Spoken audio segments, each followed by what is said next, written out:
चली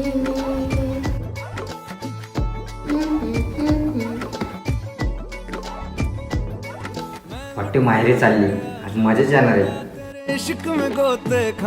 हॅलो भाऊ, माझी बायको माहेरी चालली, आज संध्याकाळी घरी ये, मस्त पार्टी करू आपण. अगं नेऊ, बॅग पॅक करून झाली का? गाडी बोलवली मी बाहेर. गाडी? हा, तू बाहेर चालली आहे ना, म्हणून मी गाडी पण बुक केली आहे. चल लवकर, नाही तर गाडीवाला निघून जाईल. मी बॅग पॅक करत नव्हते, मी बॅग साफ करत होते. मी माहेर जाताना तुम्हाला खूप आनंद होतो ना? पण तो आनंद तरी कुठं माझ्या नशिबात आहे? काय बोलले? काय नाही.